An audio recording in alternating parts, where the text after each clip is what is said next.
so much. Thank you. Hi, good afternoon, good morning, good evening from wherever we might be watching from or tuning in from. My name is Omomi and I'm excited to host today's webinar. There is a Q&A session, there's a Q&A box. Please drop where you are tuning in from. If you're tuning in from India, from Canada, from California, we want to hear from you. Good evening. My name is Omomi Oladile once again, and I'm excited, as I said earlier, to host today's webinar to host today's webinar. Today's discussion or today's topic is very, very timely. It is ethics and integrity in AI assisted research. Ethics and integrity in AI assisted research. We are in a world where AI thrives, and then most of the thing we do or depend on is centered around AI.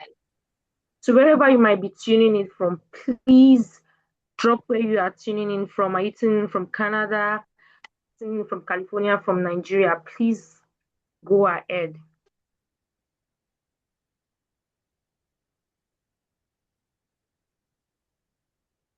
So I'll just wait a few minutes, 3 minutes, to allow people. Hi, Samuel. Welcome all the way from Netherlands. Thank you for joining in. I'm waiting for others, and then we'll just allow 3 more minutes for people to, also join in and then not miss out on this amazing session or the amazing value we are going to gain from today's webinar. So wait for 3 minutes for others to join in.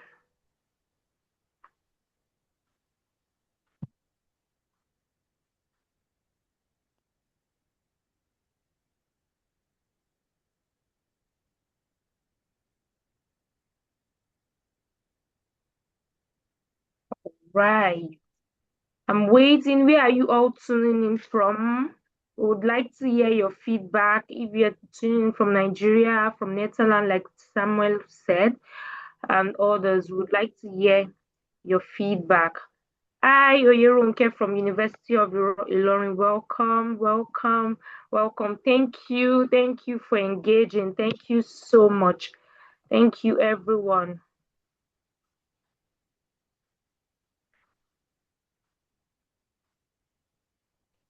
Okay, so today's topic is ethic and integrity in AI.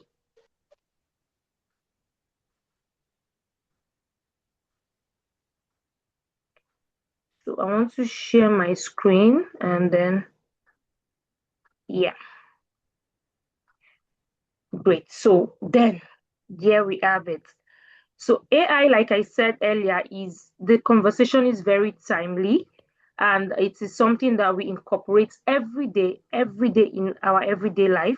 So today's topic is ethics and integrity in AI assisted research. Ethics and integrity in AI assisted research. So we are AB journals, and then when you think about AB journals, you have to think about a platform that gives you access to, be able to publish your papers and then also be discoverable. That is what AB journals stand for. It is a platform for global research and also ensure transparency as well. That is AB journal. So it is founded on the principles of innovation, inclusion, and then integrity. Innovation, inclusion, and integrity. So what do we do at AB Journals? At AB Journals, we integrate the rigor of traditional scholarship with modern publishing efficiency. Our processes are very, very simple.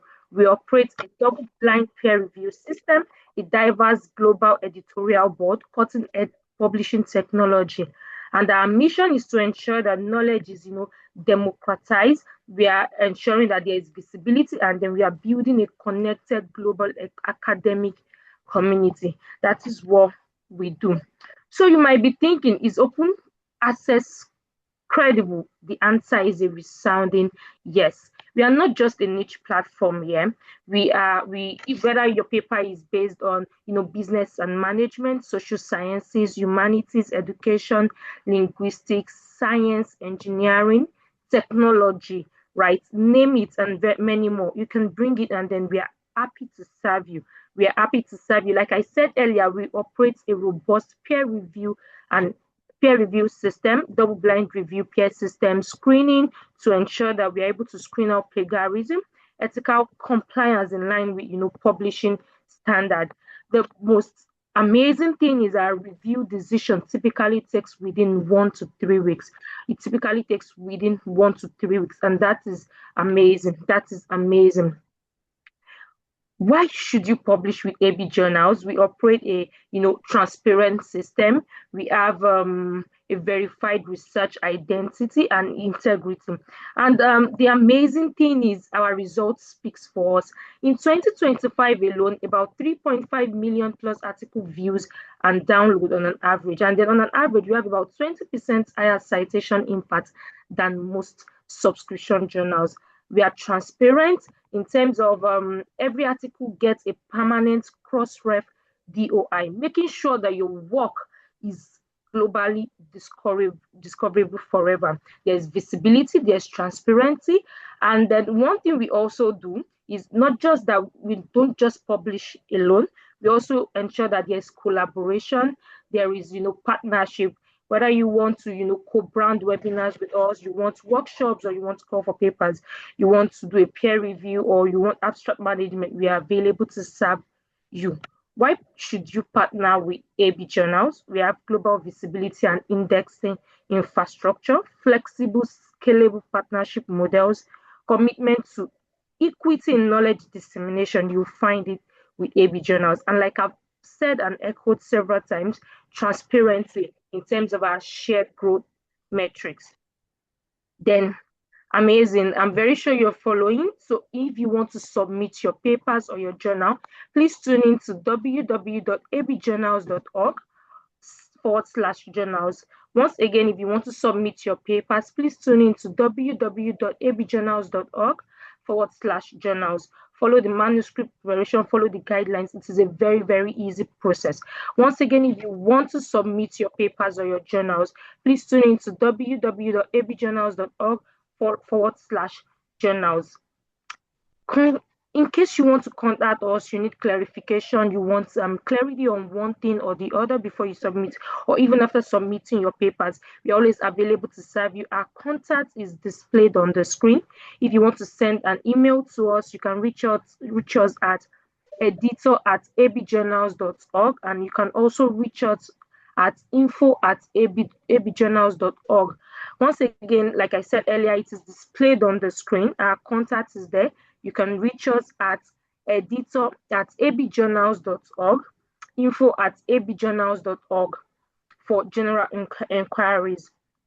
Our offices are also stated on the slides that is presented. And for our social media platforms, if you've not followed us now is the right time to follow us. I'm sure our technical host must have put it in the Q&A section. And if he has not done that, don't worry, you are going to get to the Q&A box. So how do you stay connected with AB Journals? With AB Journals, we have our website. You can check us out on our website. Like I said earlier, abjournals.org. To follow us on Twitter or on X, you can follow us at AB Journals.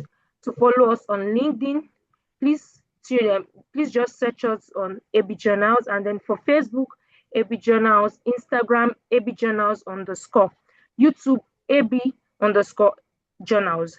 Once again, to follow us on our social media platform, if you're not doing it, please take time out and do it right now. You can follow us on X or Twitter, formerly known as Twitter, AB Journals, on LinkedIn, AB Journals, on Facebook, AB Journals, on Instagram, AB Journals _, on YouTube, AB_journals. Thank you. Once again, please, I'm still going to leave this on the screen while I pass to my amazing colleague, the moderator, the person who is going to moderate the panelist session in person of Hikmat. I want our followership and then our metrics to rise during this session. Is going to be displayed on the screen. On X, AB Journals, LinkedIn, AB Journals, Facebook, AB Journals, Instagram, AB Journals _, and then on YouTube, AB_journals. Over to you, Hikmat. Thank you. Thank you very much, Omomi. Good day, everyone. I trust we're all doing good, and welcome to today's webinar. As we've said before, today's topic is ethics and integrity in AI-assisted research. And I'm very glad for the number of people we have currently on this call. I want to appreciate all our panelists for making time out to join us to have this conversation today. Artificial intelligence is increasingly embedded in research lifecycle, from literature discovery and data analysis to drafting and peer review support. While these tools offer significant efficiencies and new possibilities, they also present complex ethical consideration concerning authorship, accountability, transparency, and other form of bias that might occur from this. Today's discussion will examine how artificial intelligence can be responsibly integrated into academic research without compromising ethical principles. Our speakers will address practical frameworks, policy perspectives, and best practices that support integrity while embracing innovation. We look forward to having a rigorous and thoughtful exchange, and we encourage active engagement throughout the session. When the conversation is ongoing and you have any question, please drop them in the Q&A session, and you can also indicate any of the panelists you want to address the question to.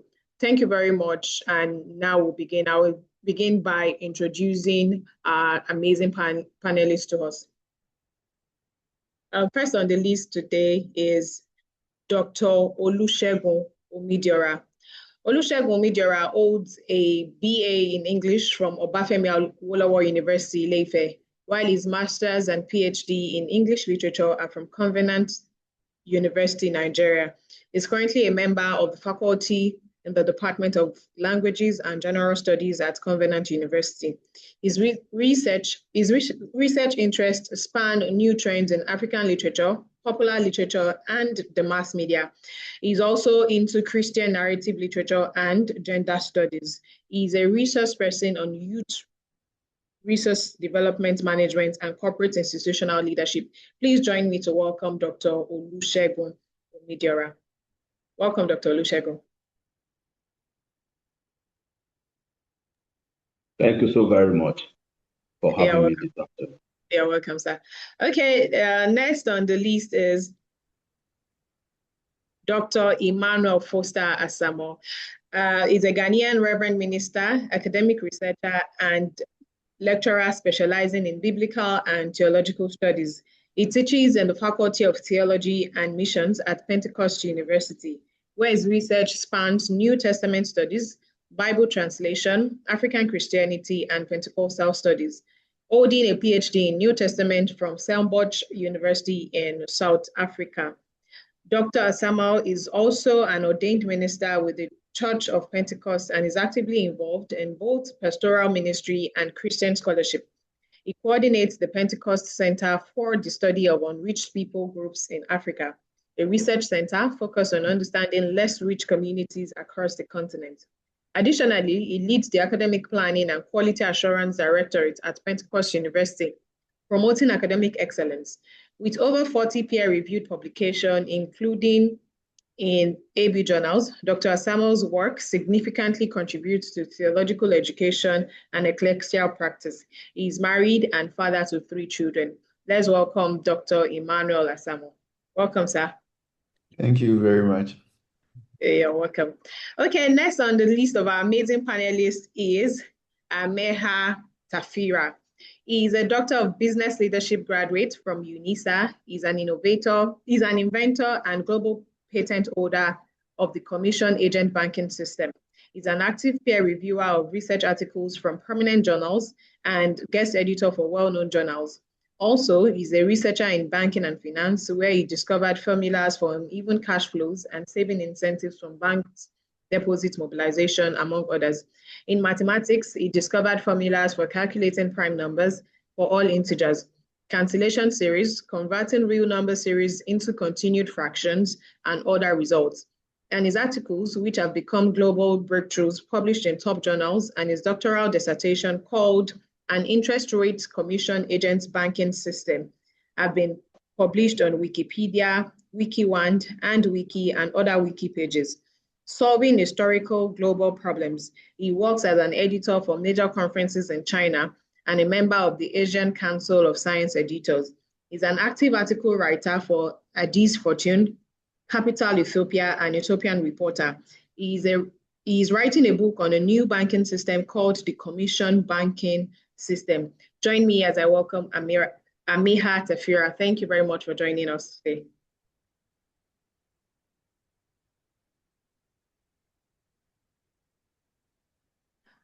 Okay, so to the last but not the least panelist today, I have Agbeye Oburum. Agbeye Oburum is a researcher, a multiple award-winning poet, and a multidisciplinary artist. His works appear in numerous academic journals and other literary magazines. Oburum is a data annotator who trains AI language models. He reviews for academic journals, including the Integrity Journal of Arts and Humanities, Kenyatta University, Nairobi, and the International Journal of Research and Innovation in Social Science. He holds lifetime membership in Scholars Academic and Scientific Society, India, and the International Society for Sustainable Development in Japan, and he is a fellow of the International Organization for Academic and Scientific Development. Thank you, Agbeye Oburum, for joining us today. Thank you so much for having me. It's a pleasure. I must say that we genuinely have an interesting lineup of great scholars here with us today, and we're very privileged to have you in our midst. So we'll delve straight into today's conversation. This first question is for all my panelists, and anybody can start really. So my first question today is, how do you define ethical and responsible use of AI in academic research?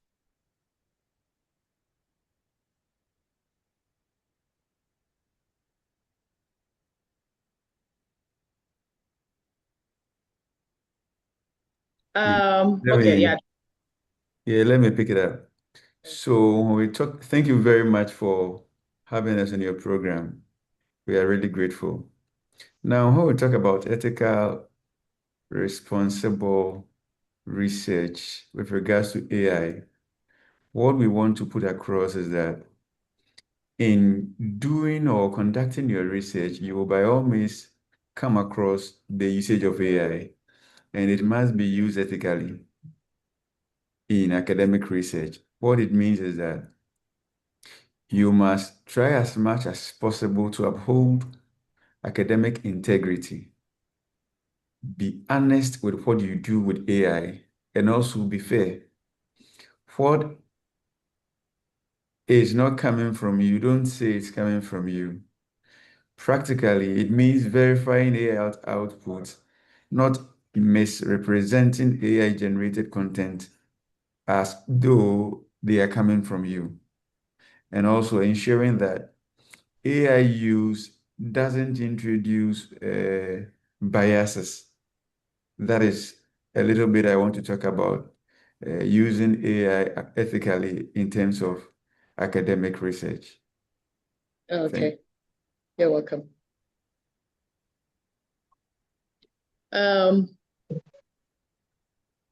Dr. Olusegun, please, do you have any other thing to add to what Dr. Emmanuel has said concerning how to define ethical and responsible use of AI? Well, thank you very much.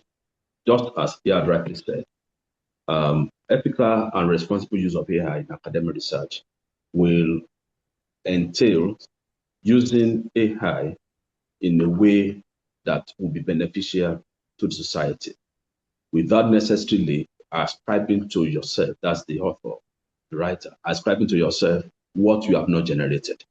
Okay, it will be necessary to be able to say clearly the sources of whatever information or data that you have used in your research. If you are unable to disclose the sources of your research, then it is not ethical. It is not academic work. It is not a research. Okay, that is what ethical use of AI will entail. Okay, thank you very much, Dr. Olusegun. Now my next question is going to be for Oburumo. So my question is, should researchers be required to disclose the use of AI tools in their publication? Why and why not? All right. Thank you very much. So I believe it is very crucial for researchers to state clearly the use of AI in their research materials, because what is generated by an AI is in no way comparable to what is pretty much done by a human. And how do I mean? So I'm going to speak as a data annotator. Now, when we have large language models, as it's called, LLMs, they are being trained to a very large extent to adhere to certain core principles that we define as helpfulness, harmlessness, and honesty. However, when you annotate a text, sometimes, now the act of annotation is to properly categorize, could be text, could be images, could be visuals, videos, to properly differentiate what is wrong from what is right. So in the process of annotating text, sometimes you go on to realize that there are certain errors that border on honesty. And we refer to these things as AI hallucinations. So a researcher, to a very large extent, without disclosing that in the course of my research, in the schema of my essay, there are certain aspects that are AI generated, it is going to affect the research, because now everything would be assumed to have been written by that researcher. So whatever errors are found, the researcher is supposed to take responsibility. However, in a situation where certain things are generated by AI, there could be some sort of leeway, if you like, given to that researcher. Now, how do I mean? As a researcher, you have certain aspects of your research generated by AI. You should state it clearly, state the measures, the prompting, especially that led to those texts, for instance, or it could be images, it could be statistics that was generated for you by the Gen AI. Stating it clearly would enable people to understand that, okay, these were the methods employed to arrive at this particular information that is captured in the schema of this research.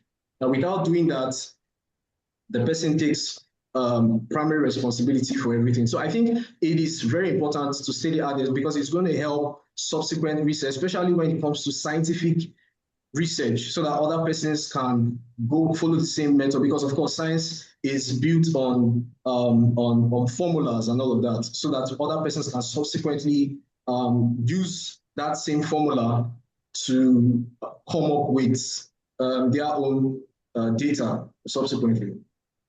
Okay, thank you very much, Burma. So now my next question is directed to Ameha.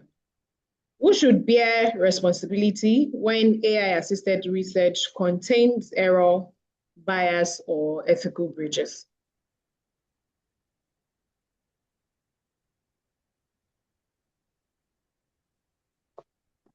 We can't hear you, Ameha.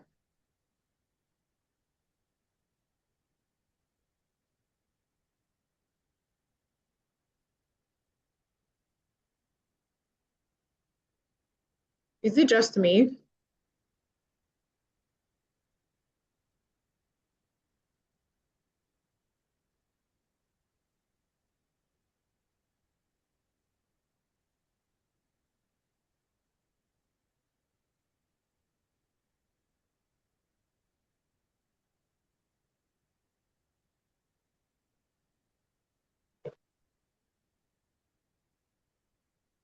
I can't seem to hear Ameha, and I'm not sure if he's hearing us.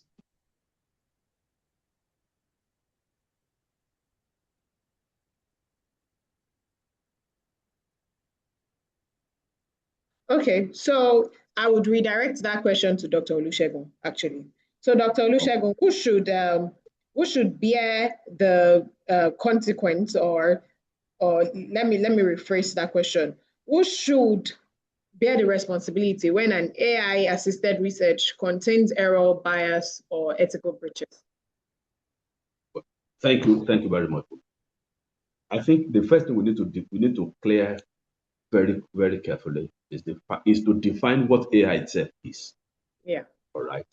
AI Yes. is not a co-author, okay, in a research. AI is not a participant, it's not a collaborator in a research. We should be able to understand the fact that number one, AI is a tool, right?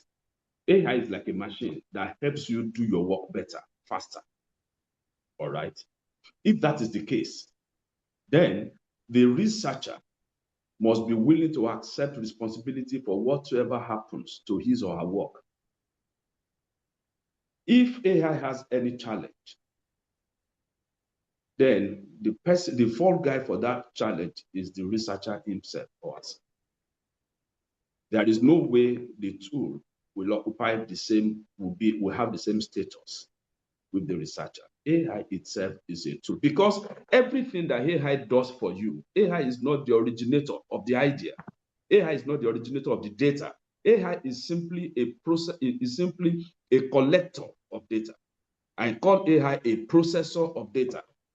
AI collects, processes the data, and gives it back to you. The only difference between what AI does and what human being can do is the fact that AI can network a large database, much larger than what human beings can get, in record time. And then AI brings everything to you and give it to you. It is now your responsibility as a researcher to be able to sift through whatsoever AI has given to you to determine what is appropriate, what is needed to be included in your research. If you simply carry everything AI has given you, put it in your research, whatever happens at the end of the day, you bear the responsibility for it. That would be my take on it. Okay, thank you very much, Dr. Olusegun. Now I'm going to direct this next question to Dr. Emmanuel, because you are in academics and I believe you have students. Now, how do you identify when they do their works? How do you identify that, oh, this submission to me is purely AI? And are you going to determine that by using another AI tool, or is there a method as to how to identify that this work is not being done by my student? Thank you very much. So you rightly said, normally when you give work to students, they prefer shortcut way. Yes. And there is no shortcut in the academy. You must sit down, read, then you write. What you've studied, you process it in mind, then you produce. But normally students will always want to rely on AI. Now we have some technicalities in AI that I'm able to indicate that this work is not coming from the student himself or herself, but is the work of an AI.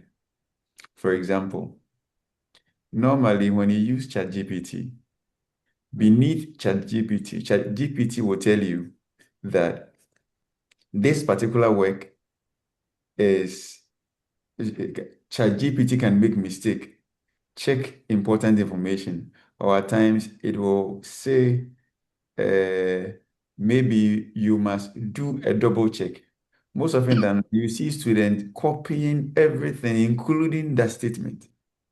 Now, immediately you see that, so you get to know everything is coming from ChatGPT.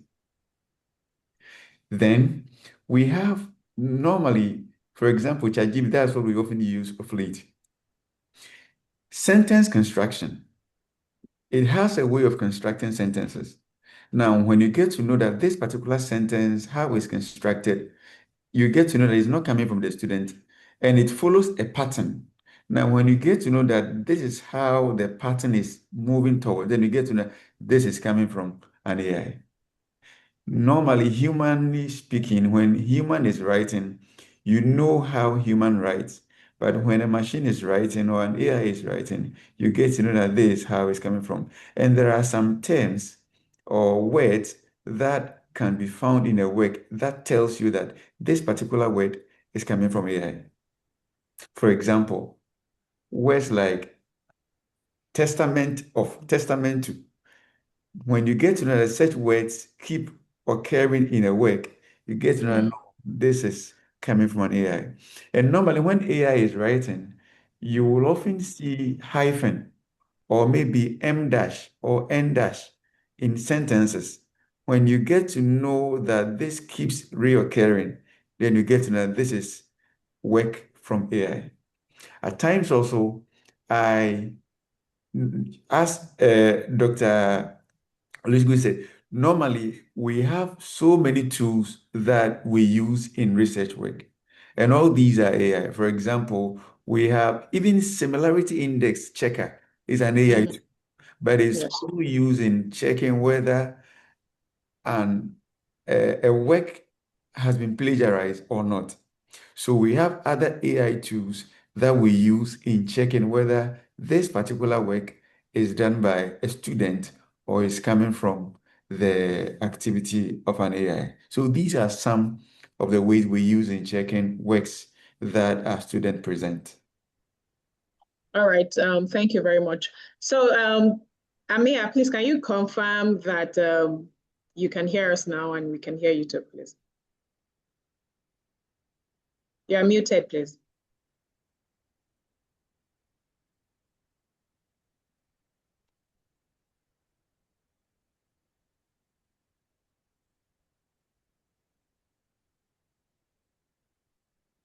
Okay, so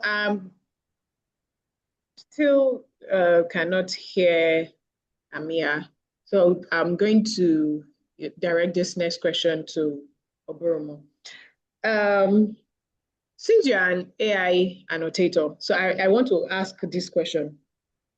What are the major risks AI poses to research integrity, and how can they be mitigated?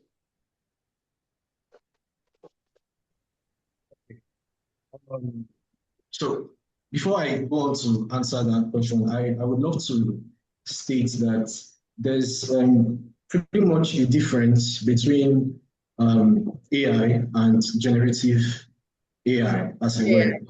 Yes. Yeah. So AI, to a very large extent, works on data, collected data, and it acts upon it by producing results, right? But it does not produce new information in terms of creating a human-like information. How do I mean? When you have ChatGPT, for instance, you could query ChatGPT and it will give you a response that is similarly human, quote unquote, right? So that's the difference between an AI and a generative AI. So yeah, so now to your question, what the implication is for Research integrity. Research integrity. Yes. Now when we talk about research integrity, just as the previous speakers have said, amiable doctors, to a very large extent, the integrity of a research, behoves on the individual, right? We are looking at how honest and how credible informations in a research work is. Now we are looking at things like data, name places, works cited, and all of that. To a very large extent, when you use Gen AIs like ChatGPT and the likes, you would discover, I do some sort of blind peer review as well. I review for a couple of journals, and sometimes you see that there's some level of inconsistency as it concerns what's cited. Some of the citations are pretty much nowhere to be found. Some of the citations are non-existent. So when you use Gen AI to get to get information to a very large extent, you see that it does not exactly do fidelity to correctness. It just wants to produce. So it goes into some sort of fabrication. It goes into hallucination, right? So the integrity of a research work is to the effect that it is absolutely correct in terms of its findings, its details, in terms of what it contributes. Now, I'll take us a bit into data annotation. Now, I give an example. AI at the back end is trained to avoid certain things. Like if you query an AI to give you a breakdown as to how one could commit suicide, for instance, it's going to tell you that as a large learning language model, I am unable to do this. Now, because it is built around the idea of being harmless, being honest, and being helpful, right? So we have different large language models being trained to respond in different ways, however, along these basic principles. So if we bring that back, if we bring that into research, we see that a research work is supposed to contribute to existing knowledge. Now, how do you contribute to an existing knowledge when your data is wrong and is built on fabrications? So at the end of the day, you see that the research is not honest and it is not helpful. So a research work that borders or is premised on integrity should contribute correctly to existing knowledge. Information should be correct, and it should not be built based on fabrications. So pretty much this is my take on research integrity, especially as it concerns AI usage. Okay, thank you very much, Oberomo. Tafira, please, can you speak now? You're muted, please.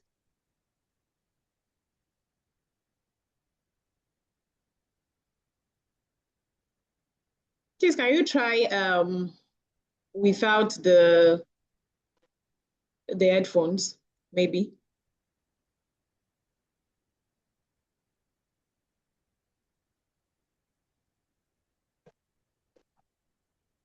Okay, we're still struggling with the sound there, so I'm going to go back to Dr. Olusegun. Now, I want to ask about what guidance would you give early career researchers on using AI ethically? Okay, thank you very much. The first thing early career researcher will need to know is what is ethics? Ethics is simply your capability to do things right, the correct way, or the acceptable way. Okay? As I said earlier on, AI is not your co-author. Yes. So you are the researcher. I think where we are going to have the biggest challenges would be on quantitative research, where people simply deal with numbers, okay, and which may be difficult for you to be able to know whether the numbers AI has given you are correct or not, okay, the data set. So what that places on the early career researcher is that you've got to go into the trenches by yourself. You've got to get your data by yourself. AI will help you, but it is your responsibility now to be able to verify clearly what AI has given you. If you are unable to verify clearly what AI has given you, then you may not have to use that particular data set. Okay? It has to be ethically used, which means you have to use it correctly. You must independently verify the sources of the data. The data whose sources you cannot verify, you may not be able to use in your work. Because if anything happens, you are the one that's going to be held responsible for it. In recent times, if you check on Retraction Watch, you will see a number of articles that were withdrawn, simply because the references just did not tally with what was in the paper, in the body of the paper itself. Okay, and that is because AI generated those references. So the early career researcher must accept responsibility for his work. A time it was that we were using Google, right? And that's what I know, that there is no problem with AI. We don't have any problem with AI. We have problem with those who are using AI. We have those who want to hide behind AI and think, just as the guru mentioned the other time, and think that AI is a shortcut. There is no shortcut in academics. Academics require rigor. Early career researcher must be willing to put the rigor into it. And the question you asked the other time, if my student writes anything for me and it is AI generated, I will know. Why? Every teacher knows the quality of his or her student in his class. When you present a work that is near perfect, then I know there is trouble with that work. The best of researchers in this world, when he submits his or her work, reviewer will still find issues with it. Very few work will go without, oh, what's it called? Let's just go straight to print. Most work will still have to be reviewed. How much more the work done by somebody in my class that will not But require Dr. any. What if I just get manna from heaven and God is just blessing me with this new knowledge? in research work, manna from heaven is hard to come by. Okay, you may get the resources from heaven, you have to come and cook it down the earth. Okay, yeah, it is that system of cooking that we call research. Okay, Yeah. I can get idea from anywhere, but it is my responsibility to put the ideas together and arrange them in the right order that will enhance whatever I want to do. So that's what I think early career researcher need to pay Thank you, attention. Dr. Olusegun. Please, Amia, can you please leave the call and rejoin? Because I really would like to hear your input, as you are a very good scholar when it comes to numbers. And I would really want your input as to how AI is affecting your part of research. So please, can you leave the call and try to join back to see if whatever issue you were experiencing can be fixed? Okay, while we're at that, to all our listeners, everybody listening, if you have questions, please note that we have the Q&A session, and I can actually see some questions that have been dropped there already. Please ensure to drop your questions, and during the Q&A session, we would provide answers to them. So now back to my questions. I'll go to Dr. Emmanuel now, as you are in the educational institution. So these questions are directed to you. Do we have current institutional and journal policies that are adequate to govern AI-assisted research? Like our institution doing anything on this subject matter? Yes. Some institutions are trying to put things, anything that comes out, we try as much as possible to put in policies to govern that. So until recent times, most institutions were not having AI policies, but once it has come to stay, AI has come to stay. And once it has come to stay, institutions are now putting heads together, drafting policies that will guide AI usage. In some institutions, they have declaration of originality and of generative AI use. So before you submit, even before you can submit your exams, there are some exams they will give it to you as take home. For Yes. example, those doing the postgraduates, some of them don't sit in classroom and write exams. You take it home, you do research, you present. Now, when you are submitting your work, you attach declaration of originality and of generative AI use. What did you use the AI for? What actually did it help you to do? Maybe it helped you to paraphrase a sentence, or it helped you in editing, or it helped you to, you must really identify how you use AI for. There are some you will have to indicate whether it's what you use for brainstorming or idea generation, maybe language editing suggestions, maybe feedback and revision, or to explain complex concepts, or as a writing coach, you must outline all these and how each section fits into what you've really made known. Someone rightly said, normally in some analysis, AI helps to do it faster. It helps to do it faster. So if you use in terms of analysis, you must state how it helped you to do so that your lecturer will know, okay, this is what you use AI for.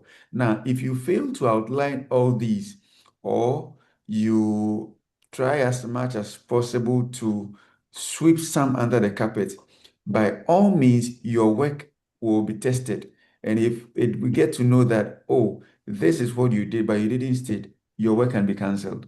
So there are some policies that institutions are now coming up with, and it helps. It helps so that you wouldn't hide behind AI and see yourself as a genius, not knowing everything that you've put across is coming from AI. Thank you. Okay, thank you very much. Dr. Olusegun, I want to ask from the Nigerian perspective as a lecturer here in Nigeria, do we also have any institutional rules pertaining to the use of AI in our institutions? Well, thank you. I know that in various institutions at the moment, each one is trying to come up with regulations as regards the usage of AI, because it is becoming obvious that AI has come to stay, right? So each institution must be able to come up now with regulations. In my university, we have a regulation ongoing now on the usage of AI. It is work in progress, because as AI, because that's another thing we also need to understand, have at the back of our mind. We have not even got to the mainstream of AI operation at the moment. AI as at now is still at its introductory stage, especially to those of us in Africa. Okay, so we may not be able to it is not cut and dry at the moment, but it is work in progress. We must be willing to now grow with it. As it grows, we must be willing to check our regulations, check our rules to see what needs to be amended in order to cope with whatsoever development comes on AI. But I know that in a number of places at the moment in Nigeria, institutions are coming up with their own regulations as to the ethical use of AI. For example, what percentage of AI is required can be accepted in your work? What percentage is off the cuff? If you have that above that level, then the work is no longer acceptable.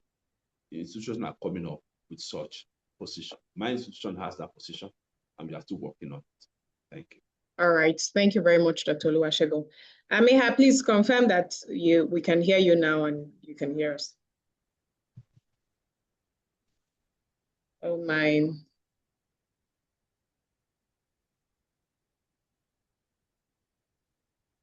I do not understand the situation, and we still cannot hear you.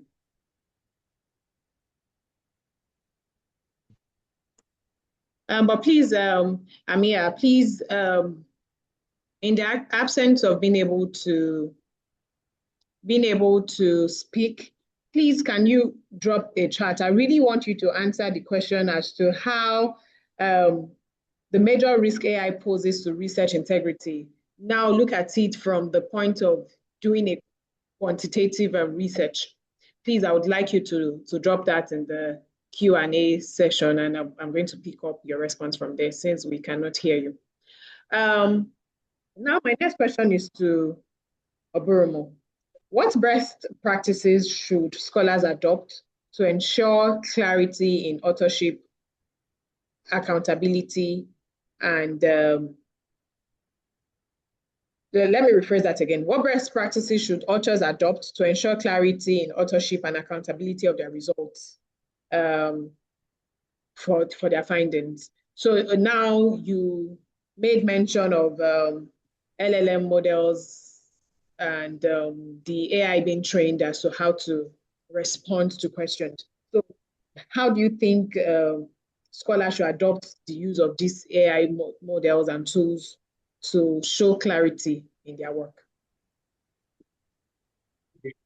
I think everything still boils down to institutional guidelines, because to a very large extent, people would still be people at the end of the day. So yes, we would need strong institutional guidelines to be able to checkmate, because when it comes to integrity now, we need some sort of integrity police to police the research that people actually put out there.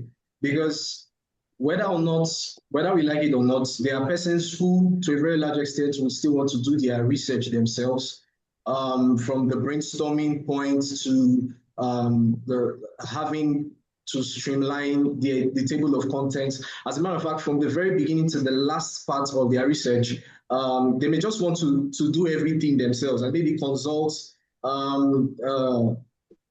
platforms that, to a very large extent, AI platforms, but not Gen AI. They may want to go the whole hog to do everything themselves. However, there are persons who would want to do everything using Gen AI. So at that point, what happens? So it is the institutions that would help in policing. I think to a very large extent, we have platforms like Turnitin. Turnitin used to solely check for plagiarism. And of course, institutions would have the percentage of plagiarized, acceptable plagiarism volume as well for a research that can be accepted.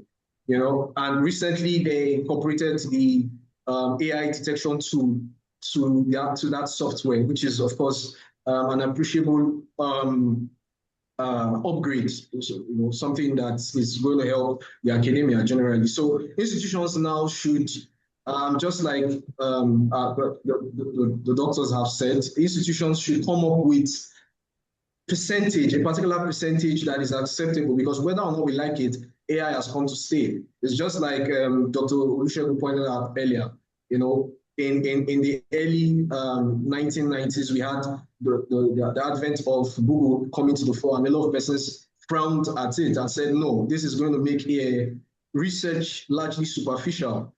And today we have everyone consulting Google. Google, of course, we now have even Google Scholar. So it is the effect that AI has come to stay, and it's going to metamorphose into something bigger, but we still need the checks. So it is not about the individual now. On individual level, we can say, yes, people should be able to put it out there, create some sort of disclosures that, okay, this is generated by AI, this is generated by me, and all of that. But I think largely people should also do what I would call oversight functions, perform oversight functions to people who would want to use AI for maybe preliminary stages of their research. They should also oversight what is being generated and see that these things generated are actually accurate, so as not to mess up the entire research process. Okay, thank you very much, Oboromo. Amia, can you confirm that you can hear us now? Yeah, can you listen to me? Can you hear me? Yes, we can hear you. I'm communicating with my cell phone. So okay, I'm going to run down from the top, the starting point that you raised. Then we go to the statistical part. I think you arrived there. So when you say ethical and responsibility, please, Amina, you can turn off your camera so that you'll be more comfortable. Okay. Yes.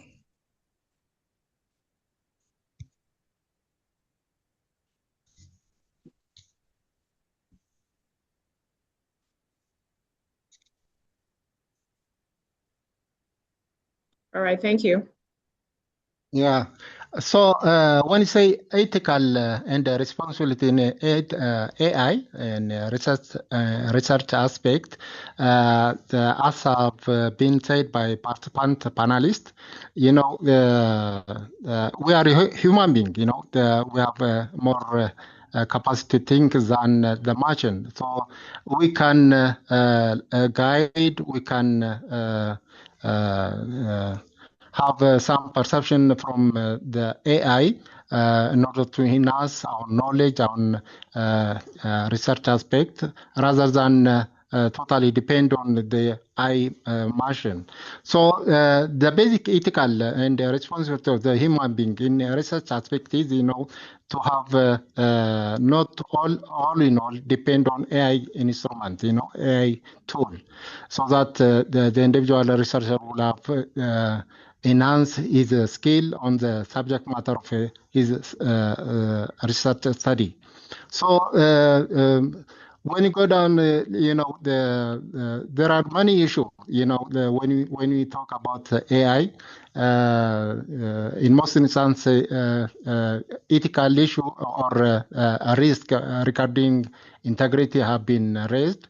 So in most instances, this appeared in research area, especially in university, in most instances in the research institutes can be raised. So this can be alleviated by cross-checking, by citing properly, by when you find out, when you trace back something from the AI, it should be acknowledged by citation. It should be acknowledged by different AI that can find out the plagiarism, the fake news, the fake statement, the false fact. That can lead the scientific society to the wrong conclusion.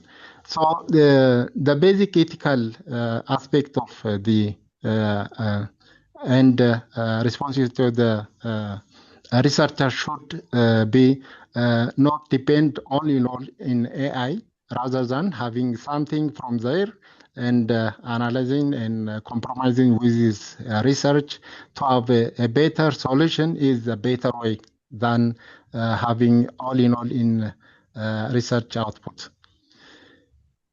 So are you listening me? Oh, yes, we're listening to you. Thank you. I'm running just, Yes. so in statistical also, there is a limit, rule-based AI and data-driven AI. So rule-based AI, in most instances, most company or research organs used for limited information, so that the researcher or the user can use the limited information from there. Whereas in data-driven AI, you can have, the AI can learn from what has been displayed from the document or online literature, so that it can have a lot of information for the input that the researcher try to find in the AI. So integrating this rule-based AI and data-driven AI is a better one, because when you try to find the fact regarding our research, we have to have cross-check, rather than using ChatGPT or other similar search engine, searching the same item in different AI tool, research engine, AI searching engine is better to have the same conclusion later. So this conclusion, the finding should not be totally used by the researcher in the research instrument, the methodology or statistical part. Rather, it could have the element to have enhance the research quality rather than totally employing this AI research output. So in order to do that, the researcher should know how to use the AI, because there are different AI instruments. Selecting the right AI that can give you, for example, there are different AI, medical AI, educational AI, general AI.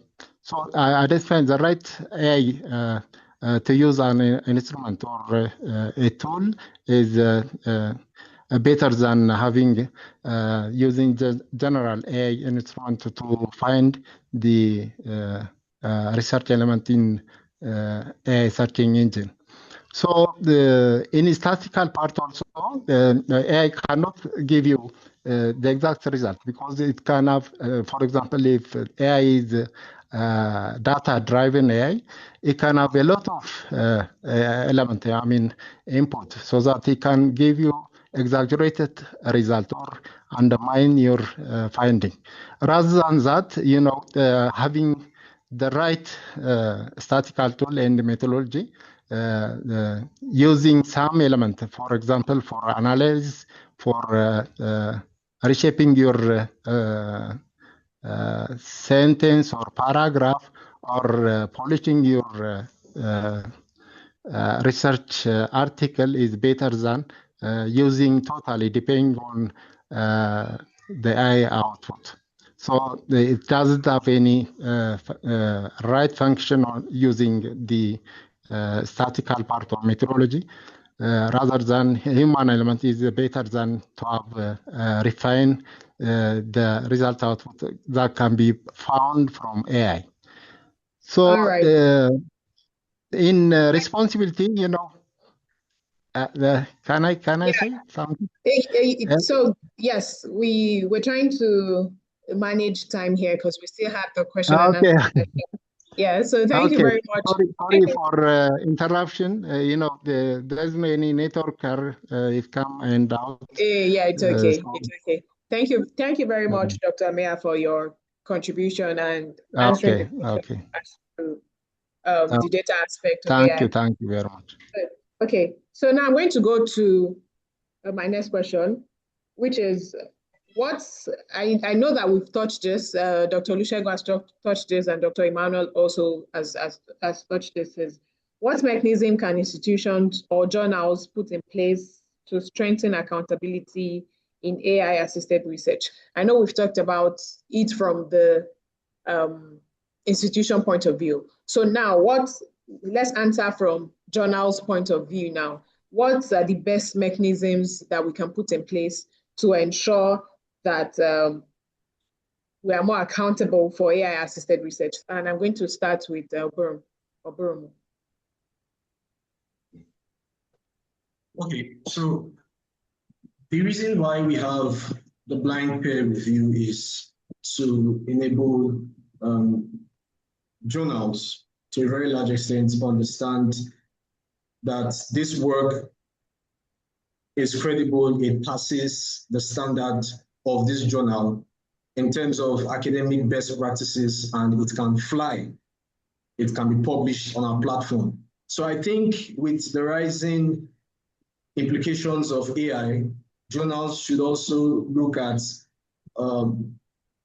having AI specialists, as it were, to look at research works submitted, papers submitted to them before publication. Now, it is crucial to understand that for the purpose of integrity, the disclosure of the use of AI is very important when papers are being submitted to these journals. So journals should have it stated clearly that the use of Gen AI for the purpose of this research should be stated. Now, sometimes we, to a very large extent, would, especially the data analysts, people who do a lot of data analysis, there's been the use of AI for a very long time.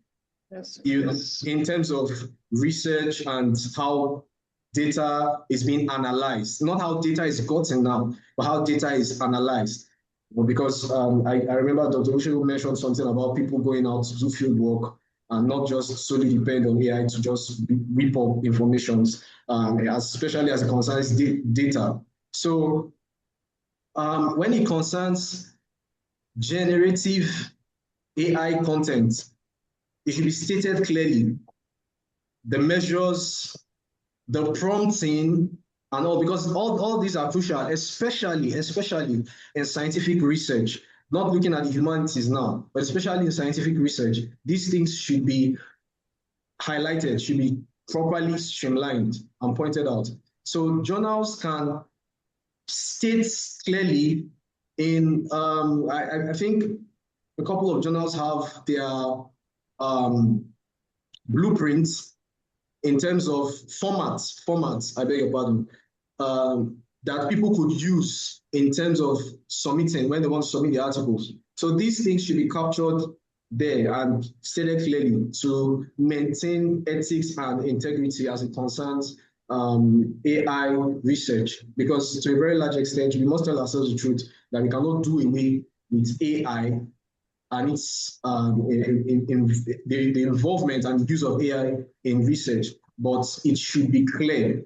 And the clarity will now determine how much human rigor went into that research and how much of AI went into it too. So if we have too much of AI in that work, then we can safely say that that work was not a research work, right? But if we have more human input, something in the neighborhood of 70% human input and maybe 30% generative AI content, then to a very large extent, if you ask me, I would say that suffices for a good research work because it has gone through rigor. However, disclosures must be made. Okay, thank you very much, Obromo. Dr. Asamo, do you have anything to add to what you said? Okay, basically, I think that is what our brother has said.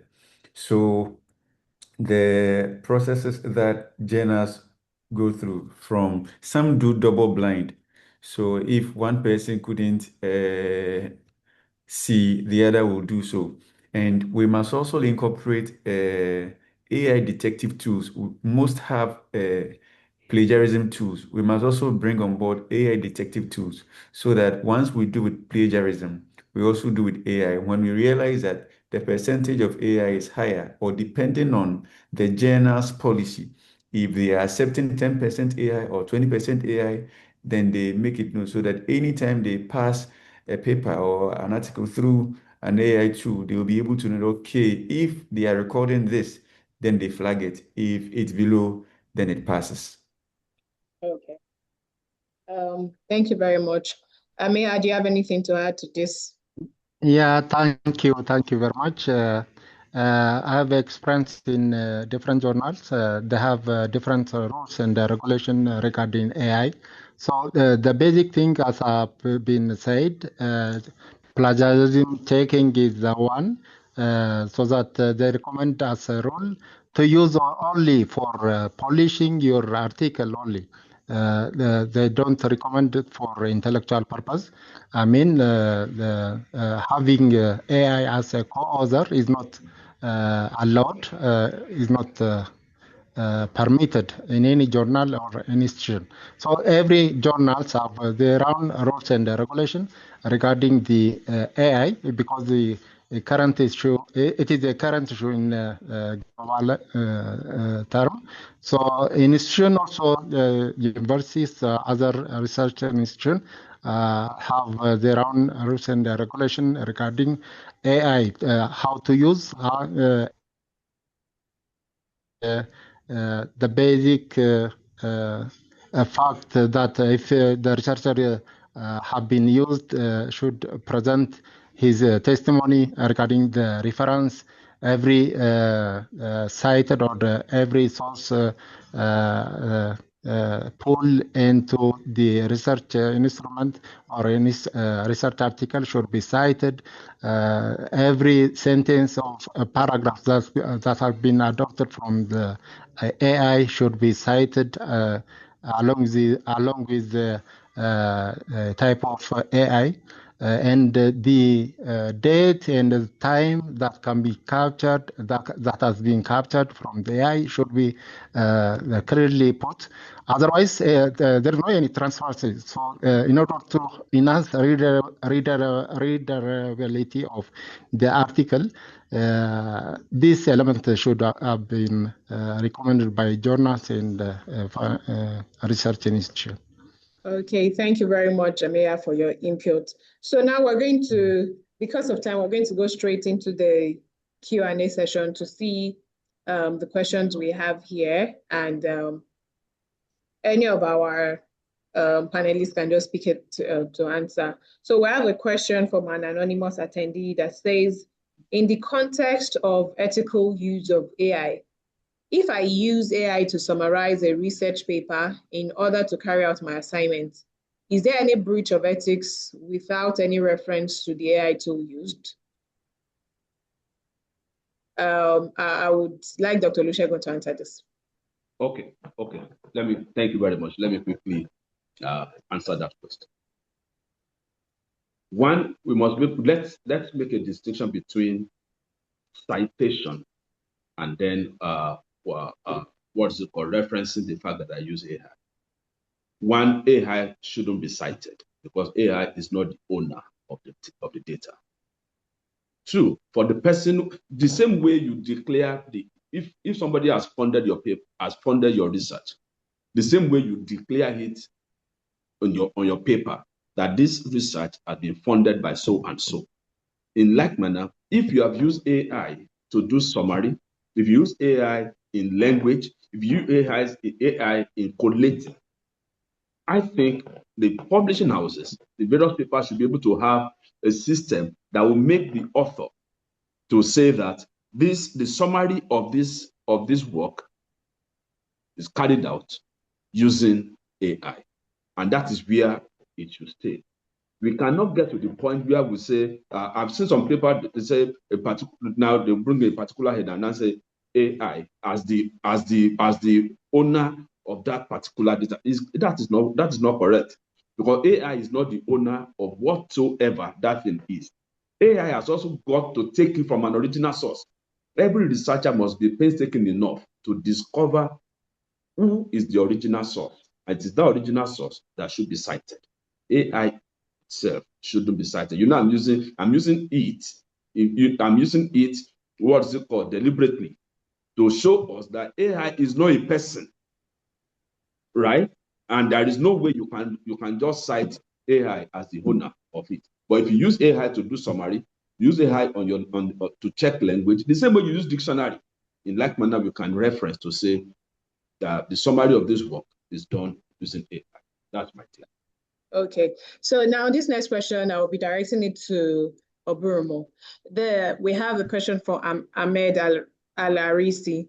It says, how do you expect that AI will lead to the cessation of research in the future? So I think he's trying to ask that, will AI lead to the cessation of academic research in the future? I didn't quite get that. Will lead to the... So he's saying that will there be a time where AI would replace academic research in the future? Okay, I do not think there will come a time when AI would replace academic research, because when we talk about research to a very large extent, it has to do with like every other speaker has mentioned, it has to do with intentionality.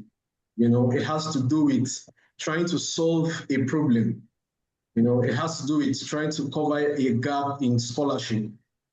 You know, and we should not also still forget. Now, when we go to Web 1.0, Web 1.0 was just an interface where you see certain things. It was just a static page, and you could just only go there to read, right? There was nothing you could actually do to the interface. Then we moved from Web 1.0 to Web 2.0, when people were now able to impute things into the computer, query the system, and it gave us results. As of course, the advent of Google and the likes of them, right? So we should not forget the computer language, which is garbage in, garbage out, right? So to a very large extent, what you impute, what you query is the resultant effect of what you get at the end of the day. So AI, if let's assume that people just become relaxed and decide not to go into research anymore, we do not have any system where AI would begin to create research materials on its own. So it still needs human prompting. Now that goes to show us that without the human factor of intentionality, research works will not be produced. So having established this point, it is now important to state that AI will not, and can never replace humans as it concerns research, because AI does not have that independent thought process to whip up research and academic materials. So to simply put, AI cannot replace humans as it concerns research. Okay, thank you very much. So now my next question is to Zafira. This is from Surajit Gatek from India. It says, how can researchers ensure ethical integrity when using AI tools for data analysis and authorship, particularly in preventing plagiarism, data fabrication, and undisclosed AI assistance? Did you get that question?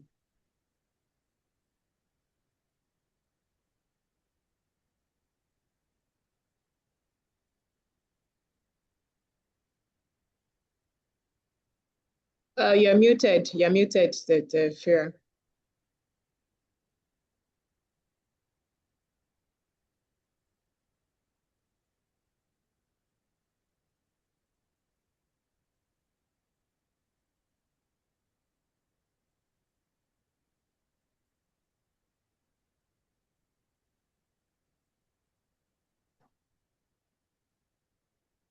Okay, we currently cannot hear him, so I think I'm going to pass that question to Dr. Emmanuel.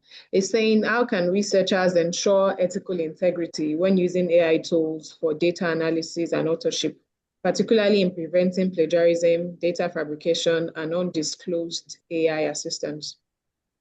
Okay, so researchers must try as much, whilst conducting research, you can't say you wouldn't use AI. You by all means use AI. But whilst you are using AI, you must try as much as possible to state what you use for. So I was writing a paper for a conference and I needed to do an analysis of a data I had gone for.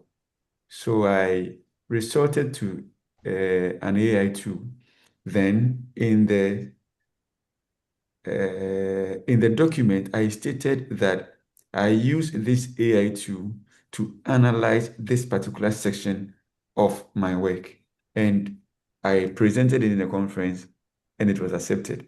So you must try as much as possible to state where you actually used the AI tool, and you make sure that once you've stated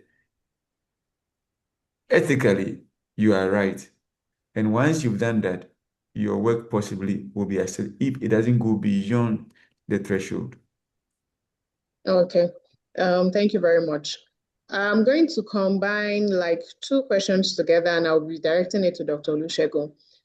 This is from SM Imran, Dr. SM Imran. He says, if I use AI tools in providing answers which is not plagiarized, then why do we say it is against ethics? Let me rephrase in the second question. It says, we use data analysis tool and we use this tool to analyze data in our research. If the same data is analyzed by AI, why do people say it is not ethically correct? Okay. If the data is analyzed by AI, why will we say it is not ethically correct? Yes. We will say it is not ethically correct if you have not disclosed that it was analyzed by AI. Just as the last speaker before you said, if you disclosed it, then you are honest. If you do not disclose it, then you are dishonest. I think it is just straight. Yes. All right. Now, if you use AI in providing answer that has not been plagiarized, I think the bottom line here is the closure. Okay, to be able to say this is me in the open. What I've done here is to use AI to generate, but the work itself is not plagiarized. Okay, but where the challenge is going to come in as we move on, because AI is still developing, where the challenge is going to come in is the regulations guiding every institution, right? Every publishing house must also have its own regulation to say this is just as we do for plagiarism, this is the percentage of usage of AI that is acceptable for this paper or for this work. So that when you are disclosing it, you will be able to know that, look, there is a limit to how far I can go. Not that you use AI to do background to the study. You disclose that you use AI to do background to the study. You use AI to do literature review. I use AI to do the literature review. I use AI to do the discussion. And you say because you have disclosed it, therefore you are okay. As at that time, the weight of AI, the load of the AI you will have used will have been above the threshold, okay, which will show that you are not really doing research. You are simply copying. But there is nothing different from that, copying and pasting. All right. So I think those regulations will be able to help us in order to ensure that AI does not get out of hand in the course of our research. Thank you. Okay, thank you very much, Dr. Olusegun. To our next question now is saying, this is from Petrona Bertrand from Trinidad and Tobago, and she's saying, thank you for this important discussion. I would like to know your thoughts on how AI will impact the composition of research teams in the future. And I think I'll be directing that question to Obum because he has answered something similar to it before. So our question is, how AI will impact the composition of research teams in the future? Okay, so by the composition of research teams, I want to believe she's talking about in terms of topics. Yeah, of course. So when it comes to teams, the benefits of using research, as a matter of fact, I'll take us to a different field now. So when we look at search engine optimization to a very large extent, we are looking at how certain terms take preeminence over other terms on the internet space. So when you search certain keywords, you find that those keywords are more searched by people, right? So when you want to search for a particular information, you just type few keywords and Google would suggest, I don't know if anyone has experienced that, but it gets to suggest certain words to complete the query that you're trying to impute. It happens a lot of times, right? So this to tell you that certain keywords have now gotten some level of traction over time. Now, the beautiful thing about Gen AI and why it's important also in research, right, is the idea that it could give us an insight as to what is practically obtainable. Now, initially, I talked about preliminaries, right? Now, if you query an AI and you're like, okay, I am interested in medicine, for instance. I'm interested in medicine. Please, I want to know, judging from the time frame for, say, 2020 to 2025, what are the trending issues? What are the trending topics, right, that much attention has not been given to? So it would suggest an array of topics so that you use an AI to get, say, a thematic preoccupation of what you intend to research on. As far as I'm concerned, it's not a bad thing to do at all, right? Because getting a topic is just like somebody suggesting a topic to you to work on, right? But from that point, the intentionality behind how data is collected and how everything is done you should go through the rigor of doing that. So in terms of how it impacts topics, it cannot, again, it has been mentioned here a couple of times that the AI does not have a mind of its own. It is your query that brings about what it gives to you. So it is your interest primarily that will make you query the AI in a particular direction, and then you could make suggestions and you could work with that. So these are some of the advantages of Gen AI usage. So when we talk about teams, it can actually help in bringing out wonderful topic suggestions that we could actually research. Okay, so I have two more questions before we come to the end of this webinar. So the first question, I'll be directing it to Dr. Emmanuel, because this is a question from your country. So I think it's best for you to address them. This is from Atu from Ghana. And Atu says, I want to find out from the panelists, when I use AI tools such as Zotero, Consensus, SciSpace, and so on to get articles or paper which are used for literature review, would that be considered as AI-generated document? Okay, Achu, your question. All these are AI tools. Now, consensus, for example, helps you to identify where if quotation can be found. Now, once you identify it, don't straight away pull it and fix it and put it there. Go to where this book is located or this article is located and verify to know that what you've been given really is what is there. The essence of AI is to help you so that you move faster. So once you receive that particular information, verify yourself. Maybe that book does not even exist, or maybe the book is not current. So once you verify yourself, you get to, okay, this is the document. Then you read. Then you can now put it in your work. But often than not, they will use, for example, consensus. It will identify where the book is or where the document is. Then they will just pull the citation or the reference and they fix it in their work without recourse to verifying what the book is or what the document is and reading. The essence of research is to build knowledge. So once you read, you'll be able to get to know what is really there. Then you can put it in your work. Once you do that, then you are good to go. Other than that, you will finish with the work, but nothing will stick in your mind. Okay, thank you very much. Amea, please, are you with us?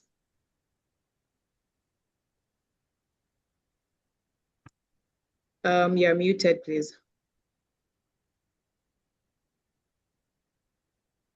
How's it now? Oh, yes, we can hear you now. So I would direct Okay. this next question to you. This person is asking, should research methods and academic writing systems such as APA, MLA, and so on adjust to or reflect the use of AI? There are different, in research that support the researcher, specifically identifying the right AI tool for the researcher is the better one than using any general AI. So when you select, a methodology from the beginning, the title, the research problem, the research objective, and the questions, and the final conclusion should be concurrent, integrated. So in order to have the right methodology, every problem, every solution, every research questions should have been appeared on the title. So based on that, we cannot depend on AI, totally. Rather than we can select the best thing that can fit our research so that you can develop our methodology.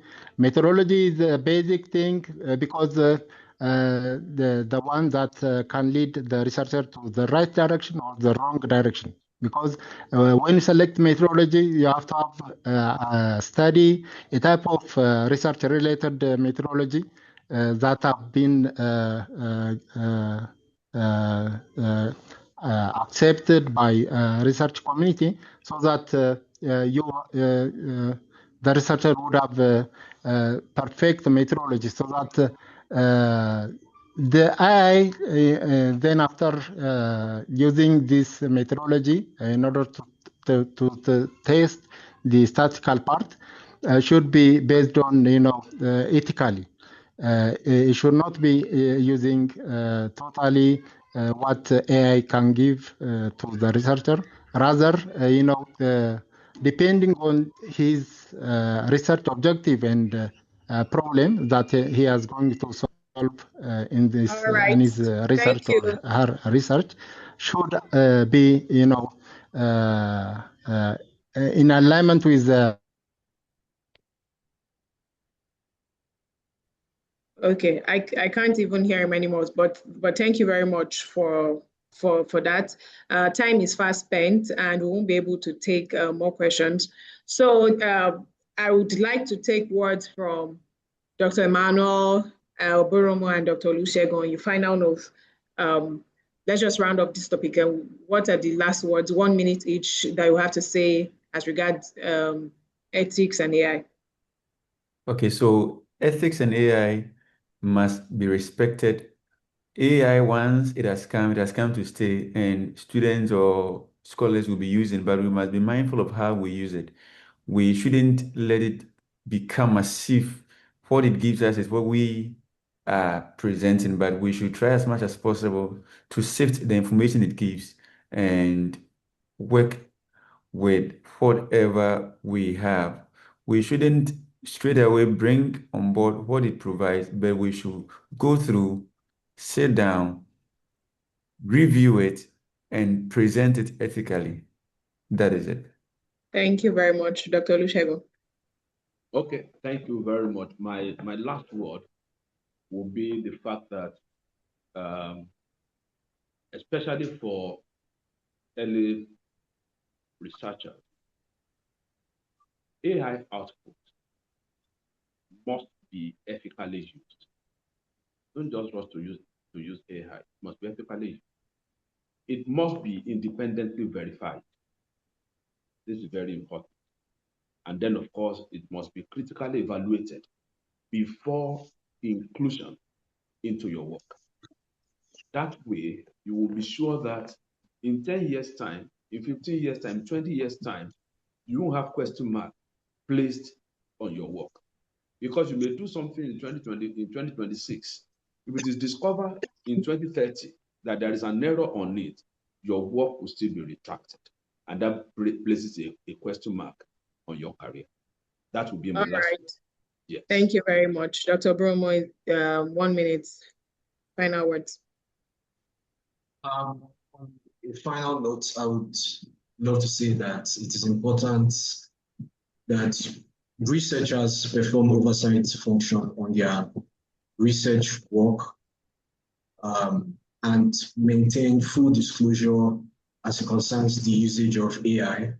And institutions, universities should actually also have parameters to judge what is the right quantity, if you like, in terms of AI usage. And platforms, journal platforms too, should also maintain some level of oversight functions too, to safeguard the integrity and ethical code of conduct as it concerns research. Thank you very much. Okay, thank you very much to our amazing panelists. We had such a good time having this discussion. And yeah, just some of the beats I was able to take from this conversation. First, our panelists said we must uphold academic integrity, verify AI output, and ensure that AI use doesn't introduce bias. I'm going to make this quote for Dr. Olusegun, 2026 said, AI is not your co-author, it's just a collaborator on your work. It should be used as your research tool and not your co-author, okay? Also, you should be able to give a source of your material, and if you're unable to do that, then you should know that you're already treading on the path of having an unethical research. Also, declare the use of AI in your work and indicate what you use them for. Ensure that you do a proper citation. For journals, most journals use a blind peer review. This shows credibility, accountability, and best practices. Journals should have AI specialists to look at works submitted. Journals should state clearly their format of submission, which would also aid the person submitting on how to write their articles, and plagiarism and AI detection tools should also be used. I want to thank everybody for joining this conversation. And I want us to know that if you have any questions as regards what we've discussed today, you can please send your questions to any of our social media handles. For Facebook is at AB Journals, Instagram, AB Journals _, LinkedIn at AB Journals, and YouTube too. I'll be sending the link to the chat now for us to the Q&A sessions for us to follow. Thank you very much for your time, and I'll be handing over the mic back to Omomi. Hi, thank you so much, Ikma. Thank you for that amazing. Thank you to our panelists as well. I'm very sure we've all gained value from this webinar today. One of my highlight was Dr. Olusegun said that AI is a collector of data. It should be used to enhance your work and not it shouldn't be the originator or the co-author of your research work. And then amazing insight, amazing input from all of our panelists right here. So thank you everyone for joining this discussion on ethics and integrity in AI assisted research. So AI should be used, to enhance our research, right, with integrity and of course responsibility. But you should know that any fault should be solely bore by you as the researcher. So as we conclude, let us ensure we carry forward the insight we've gained. If we have any other question, you can always reach out to on our social media handles or via info@abjournals.org or via editor@abjournals.org. So thank you so much, everyone, wherever you might be joining in, somewhere from Netherlands, from California, from India. Thank you so much for joining in. Till we see you again. Thank you, everyone. I remain your host, Mommy Oladile. Bye, everyone. Do enjoy your day, the rest of your day.